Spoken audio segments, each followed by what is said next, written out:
Digital India के इस दौर में social media का इस्तेमाल जहां सूचनाओं के आदान प्रदान के लिए हो रहा है, वहीं इसके गलत इस्तेमाल की घटनाएं भी लगातार बढ़ती जा रही है। अब एक नया मामला सामने आया है जिसमें केंद्रीय मंत्री नितिन गडकरी को निशाना बनाया गया है।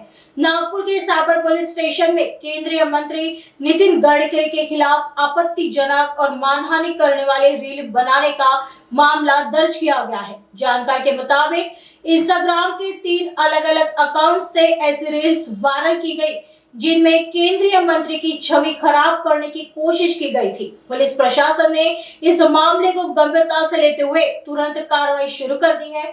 पुलिस का कहना है कि बिना किसी सच्चाई की जांच किए गलत और भ्रामक जानकारी फैलाई गई। पुलिस अब उन इंस्टाग्राम हैंडल्स की जानकारी जुटा रही है और जल्द ही आरोपियों को गिरफ्तार करने का दावा कर रही है। यह मामला उन सभी के लिए एक चेतावनी है जो बिना सोचे समझे किसी की मानहानि करने वाला कंटेंट सोशल मीडिया पर शेयर करते हैं। भारतीय न्याय संहिता और आईटी एक्ट के तहत आरोपियों के खिलाफ मामला दर्ज कर लिया गया है। आगे की जांच साइबर पुलिस कर रही है।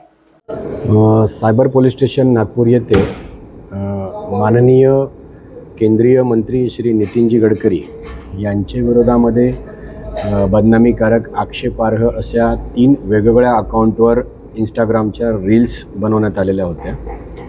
तर त्याच्या अनुषंगाने आम्ही या ठिकाणी तात्काळ गुन्हा नोंद करून त्या ज्या रील्सचे जे हँडलर आहेत त्यांच्यावर आमचा भारतीय न्याय संहिता आणि आयटी ॲक्ट अंडर आम्ही गुन्हा ऑफेन्स रजिस्टर केलेला आहे आणि आता त्याच्यामध्ये आम्ही त्या हँडलरची आम्ही माहिती त्या संबंधित प्लॅटफॉर्मकडून आम्ही मागवत आहोत आणि आमचे माननीय नागपूर जिल्ह्याचे पोलीस आयुक्त doctor Ravindra Singal sir, joint CP Reddy sir,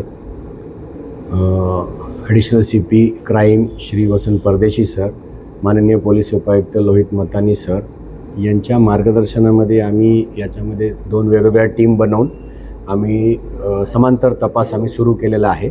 लवकरात लवकर आम्ही याच्यातला जे आरोपी आहे यांना आम्ही ताब्यात घेऊन संबंधित गुन्हा आम्ही उघडकीस आणू।